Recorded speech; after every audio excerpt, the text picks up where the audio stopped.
The way alimony works is that the courts are looking for a discrepancy in income. And so there are a lot of times where there's a stay-at-home parent. The parties have made a decision that one person is going to be at home and they're going to give up whatever their educational background is, whatever their career path is. They're saying, for the greater good of the family, I'm going to put that on the back burner and this is going to be my focus. And so the courts take that very seriously. When there has been an agreement made between the parties, the courts are going to adhere to that agreement. The other party, who is the breadwinner, let's say, does not get to walk away and leave that other party without any finances, without a way to live, without a way to pay the rent or the mortgage, or put gas in their car or put food on the table. Just because that party has made a decision that you're no longer with them doesn't mean that your responsibility to them financially goes away.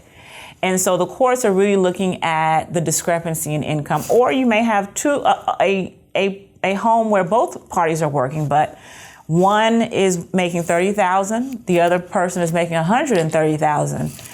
You don't get to leave the $30,000 behind and say, good luck, you're on your own.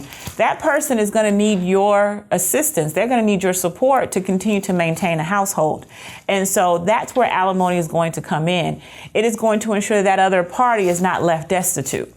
And so what the courts are going to look at when it relates to alimony, is there a need for it, right? That's the first question. And then the second question is, does that other party have an ability to pay it?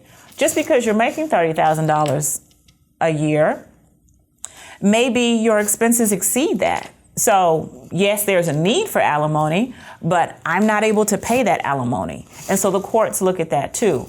But when you are in a situation where folks have been married, let's say 27 years, 30 years, and now you expect this person to now, who's been a homemaker all their life, to now go out and try to get into the workforce, it may not be possible, or they may not be able to go and get that education that they need. And so at that juncture, the courts are saying, guess what? You're responsible for this person for the rest of their life. Now, if they remarry, or if they decide to cohabitate, or if they come in to a different financial standing in their life, then that could alter alimony. And so there's periodic alimony, and then there's lump sum alimony. And so a lot of the orders that we draft these days as it relates to alimony will say that alimony cannot be modified. Once we've signed on the dotted line and we've made an agreement as it relates to alimony, this is going to be the alimony. We don't care what happens to your financial standing as you get older. What we know is that now you are responsible for this person for the rest of their life. That's what alimony looks like these days.